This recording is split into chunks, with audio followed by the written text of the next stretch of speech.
yay! Oh yay! Oh yay!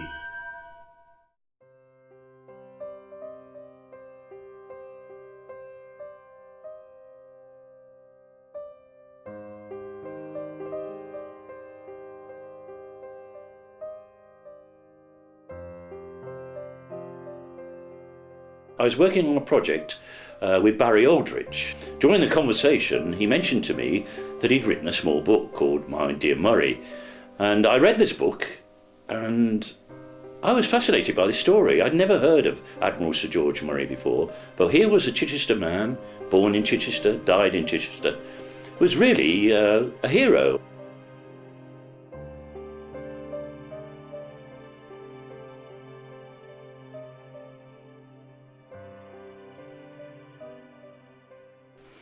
But to really tell the story about the making of the film, we need to go back to 2005. In 2005, I was Mayor of Chichester. It was a wonderful year. But it was also coincided with the 200th anniversary of the Battle of Trafalgar.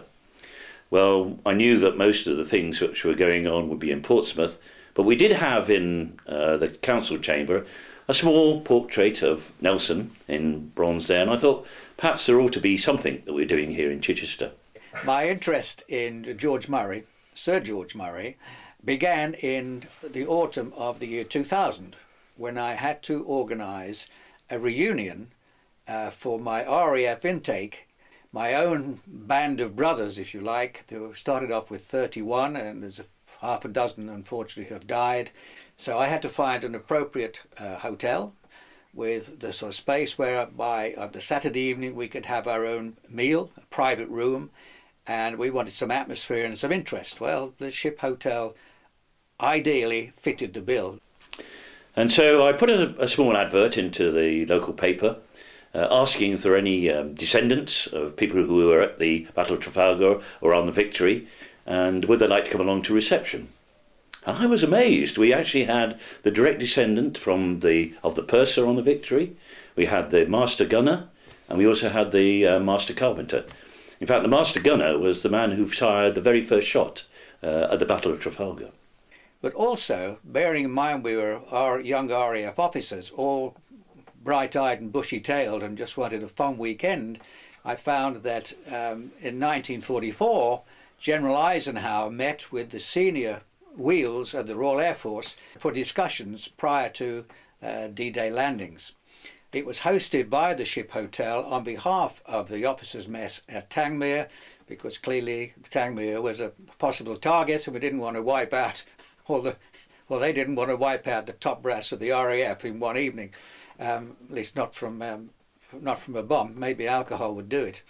Now, about this time, I got to know Ian Murray because another member of this intake was Dick de Vertay.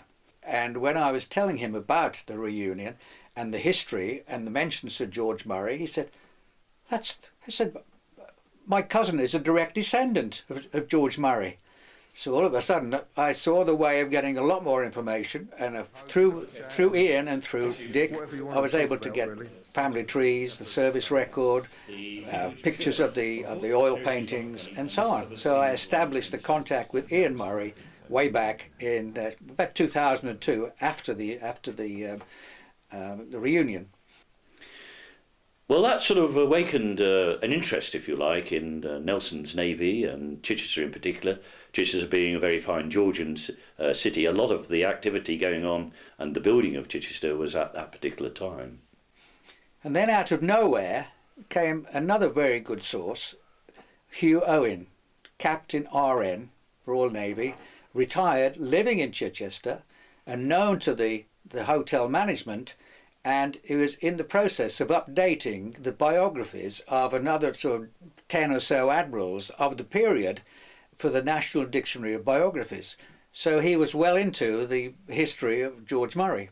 And he said, if you're interested in Murray, he said, you ought to read the yearbook for the year 1904, which has got about 100 pages of letters written by Murray back to the Admiralty, to Admiral Markham, describing his problems with that particular independent expedition. And the management of the hotel encouraged me to publish a book to make sure it's there for posterity.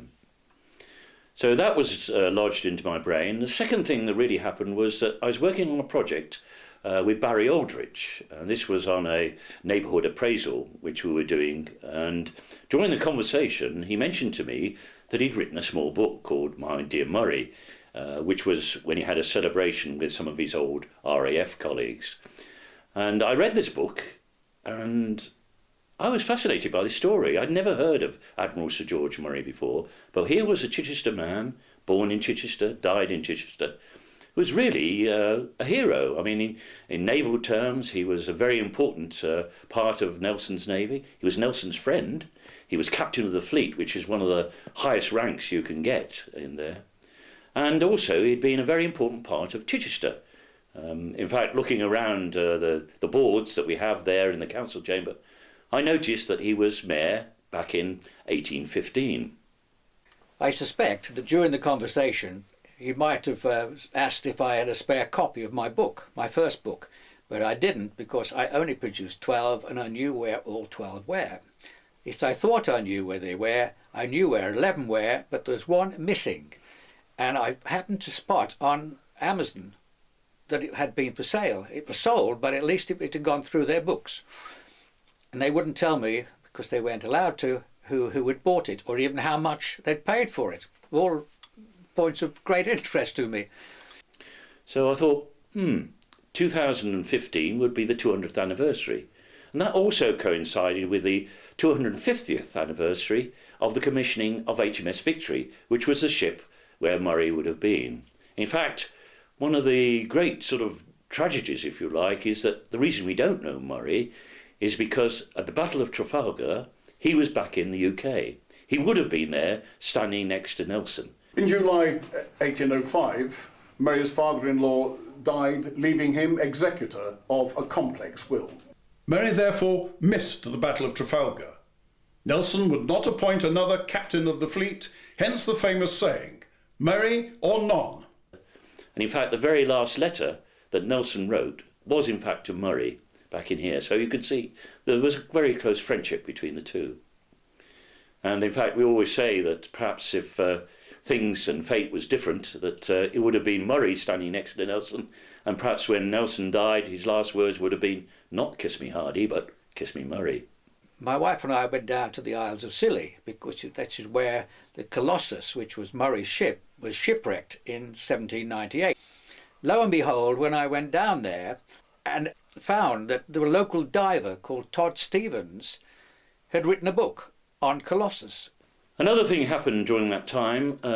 I'd made friends with Harry Page, who'd made a few films, and we'd made a few films together, and I thought perhaps a film might be a good way of telling the story of Admiral Sir George Murray. And the first morning I was there, I found his book. Looking through the references, I see that there's about 5 or 6 references to my book. And he'd published in 2007. I thought, now where on earth did he get that from? Could it be the lost book? Anyway, I arranged to see him in the Isles of St Agnes, in the local pub called the Turk's Head. And I said to someone, can you point out Todd Stevens to me? Well, he was the biggest bloke around. And I said, Todd, hi, I'm Barry Aldrich. I said, I've just bought your book. He said, yeah. And he said, no, I've got yours.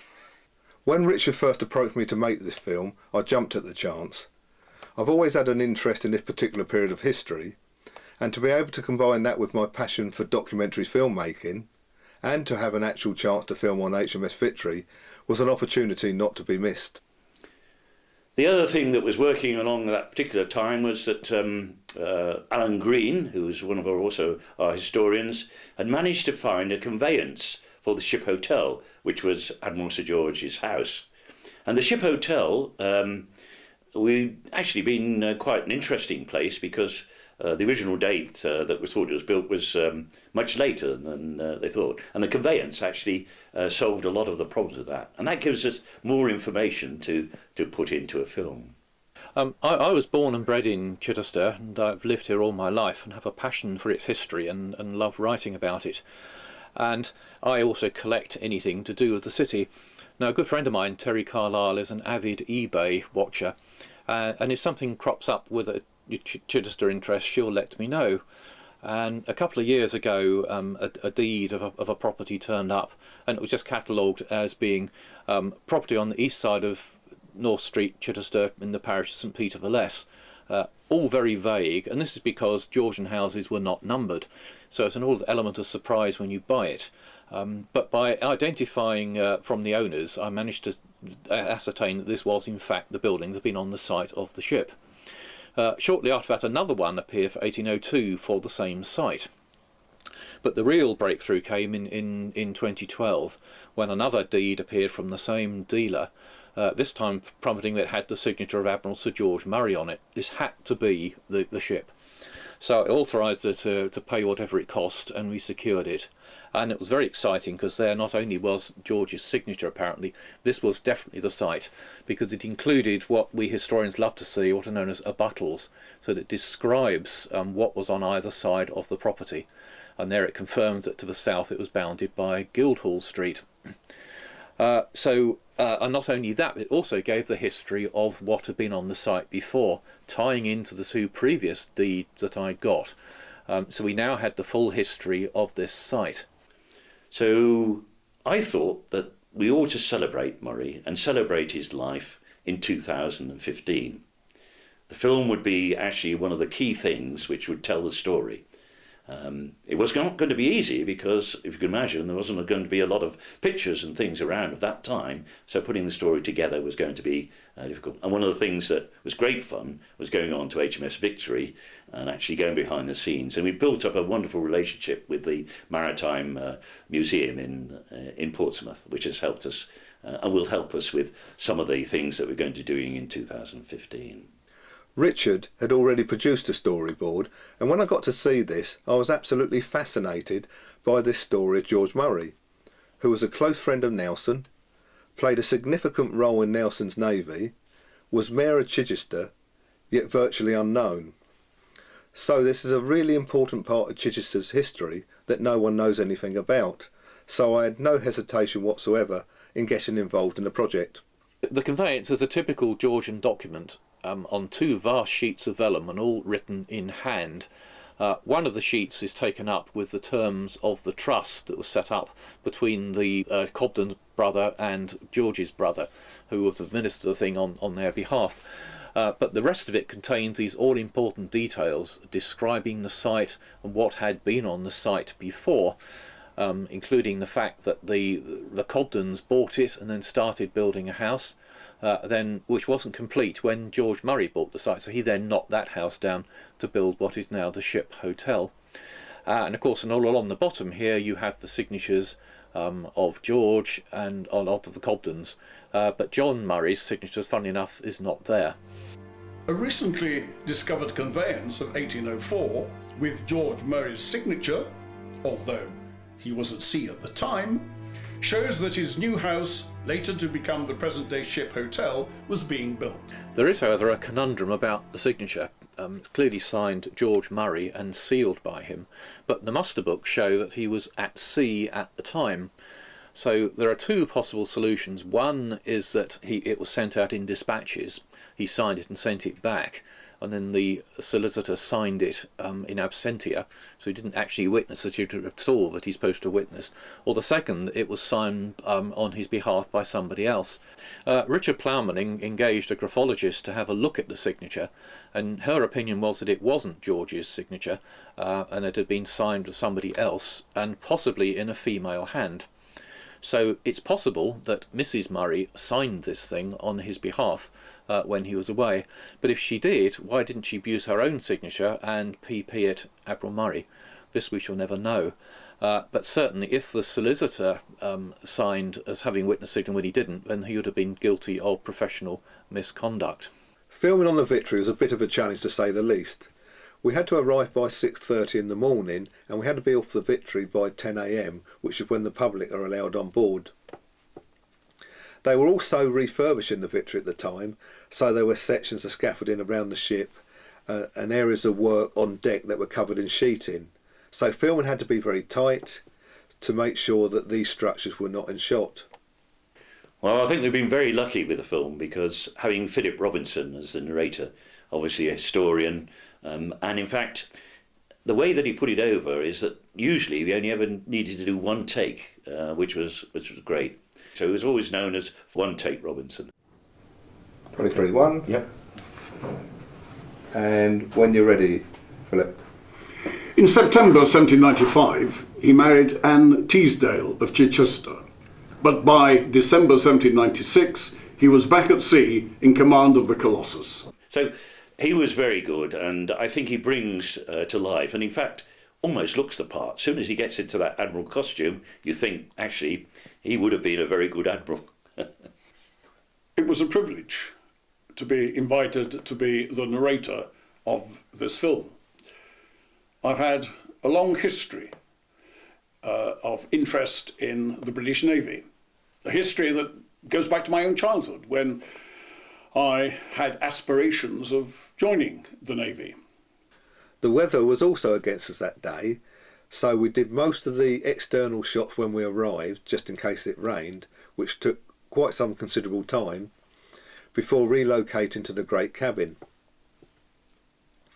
We're just about set up in the great cabin, with Philip in the Admiral's uniform, sitting at Nelson's table, when Roxy, who was our chaperone from the Naval Museum, came in and announced that the workmen were going to start the caulking in 20 minutes. So there was a bit of a panic because we needed to get all the shots with dialogue completed within that 20 minutes. But Philip was absolutely brilliant. I think we got most of the shots first take, and we only had a problem with one shot during post-production. But in joining the Navy, of course, I was ambitious. I wanted to be at least a captain, a commodore, an admiral, and of course I needed to see. And one of the weaknesses that I had was poor eyesight. So the Navy was not for me, and I decided instead to become a teacher. A decision that I don't regret. I've enjoyed being a teacher, found the job very satisfying, and it was indeed a great privilege in 1996 to be invited to take the leadership of what is now the University of Chichester. A great privilege because it enabled me to reconnect with my interest in naval history. A great privilege to come to Chichester, a most glorious town that I scarce knew where it was. A great privilege to be able to go into the Royal Dockyards in Portsmouth and see those glorious artefacts that represent Britain's naval history. So to take part in this film gave me two particular high spots. The first, without doubt, was to go on board HMS Victory and to be taken beyond the rope where visitors are normally controlled, taken beyond the rope into the main cabin where Nelson sat on the 21st of October 1805 and where he wrote the last codicil to his will, giving Emma Hamilton as a legacy to the nation. Here I am sitting at Nelson's desk in the great cabin, surrounded by some of the letters and artifacts in possession of the Murray family that tell a wonderful story of a fascinating Chichester boy. But it was also a privilege to go to St. John's Chapel in Chichester and to stand on that 3-decker pulpit and look eyeball to eyeball at the sinners that were at my level and to say to those sinners, this is the moment to repent, to turn away from your evil ways that are characterising the whole of Chichester and bring them to salvation and redemption of their sins. I could feel the brimstone in my soul as I stood on that pulpit. The Murrays were known by John Marsh, who mentions them in his diaries. Murray and Marsh were involved in the establishment of St. John's Chapel, which was consecrated and opened for worship on the 24th of September, 1813. The other thing we were very lucky with was with getting the young Sir George, if you like, Ollie Martin, who was only 12. And it must have been a daunting thing for him to come and play it. But I think if you look at the way he appears in that last scene of the film, He's a very, very good actor, and I think well done to Ollie on that. So what was it like filming on Victory? Well, it was very fun seeing all the Victory and getting dressed and seeing how it was preserved all that all them years ago. It was found. Yeah, and also filming on the top deck, looking out to sea. Now you were in uniform and with top hats and things. How did that feel?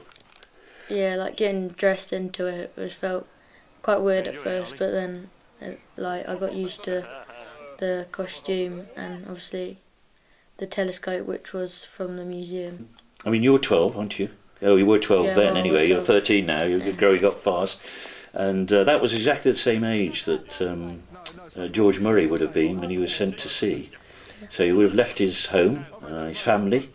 How do you think he would feel? I mean, same age as you going out there, how would he feel? Obviously, really scared, sad, leaving all your friends and your family. And obviously, you hopefully you'll meet someone on the ship, to make friends with. But with all, you might get, you'd obviously get seasick. Mm-hmm. And yeah, it would be really scary. The last scene of the film is very important in that it's the letter that was written when Admiral Sir George died, and we relive his life. Yeah. And you could see that sadness and maybe being a bit scared about being there in you. And it's one of the best scenes in the film, so well done on that. Thank you. Yeah, okay. Just try to look sad as possible, as obviously I know how it feels leaving my family and all my friends so young, at such a young age. Yeah. The challenge during post-production was to try and create a feel and an atmosphere that would draw the audience into the story. And the music and the special effects played a really big part in this. A fierce storm had arisen on the 10th of December. By midnight, the ship was lost, but only one crew member perished. In fact, in making the film, one of the areas which Clive and I did discuss in detail was the final sequence, which was the letter that was written on the death of Sir George. I did have some concerns with the end sequence, as Richard had a letter that he wanted to use, which was from Sir Edward Pellew on the death of George Murray. Clive said to me when I gave him the storyboard, "Actually, Richard, this is a bit too long." And I said, "Well, I'd really like to leave it in because it actually sums up the character of Admiral Sir George Murray and the respect and liking of this man."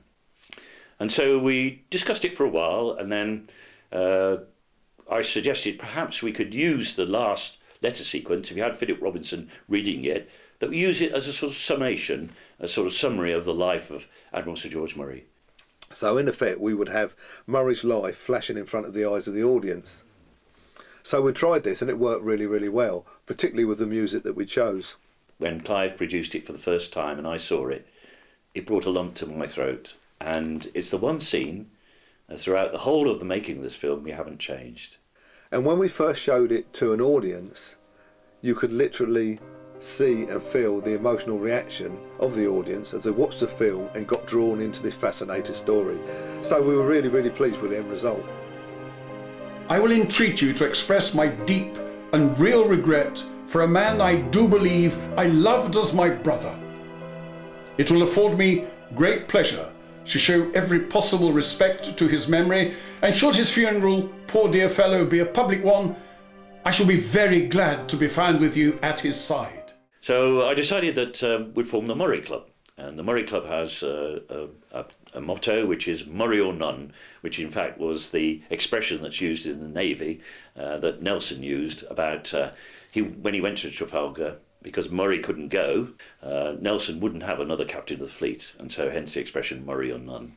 So that's our motto of the Murray Club. And the Murray Club really consisted of myself, Barry Aldridge, Clive Hand as the filmmaker, but we also incorporated Alan Green, and later on Anne Cicluna, who had written a little book on the Mayor of Chichester. She'd been mayor 3 times herself. And lately we've also obviously got Ian Murray in there, and the last person to join was Vincent Gray, who's the sculptor.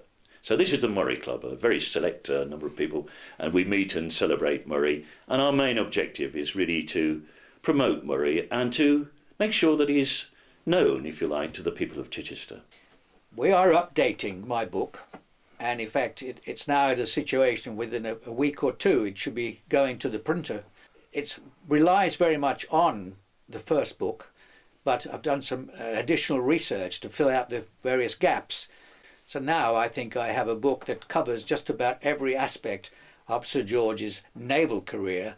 And also, of course, I have had access to the local city documents, so I know what sort of activities he indulged in during his retirement, and we know where he was buried, and so it's more background information. We even have information on his autopsy.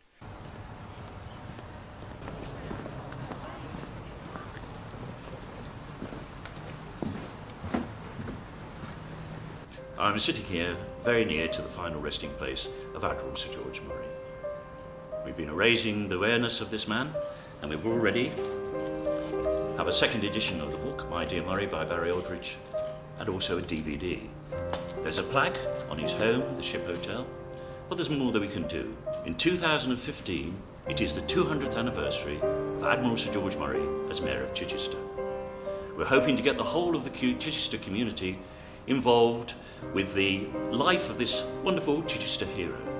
We're planning a major exhibition at the Novium Museum, and we hope to get artifacts from the Portsmouth Maritime Museum, but also from the museum in the Scilly Islands, where HMS Colossus went down. There'll be a walking trail going around the city so people can see where Murray lived and all the things he did within the city. We're planning fun things such as a Battle of Trafalgar in Mini at the Ship Canal, and we're trying to inspire many young people, such as Ollie in the film, as Sir George was a great role model. In the longer term, we hope to get a statue, the wonderful statue of Admiral Sir George Murray and Nelson, which was done by our good friend Vincent Gray. And of course, we hope that the Admiral, who for often has lived in the shadow of Nelson, will appreciate all that we've done to him. So, to finish, I'd just like to raise a glass to the Admiral from the Murray Club, Murray or none.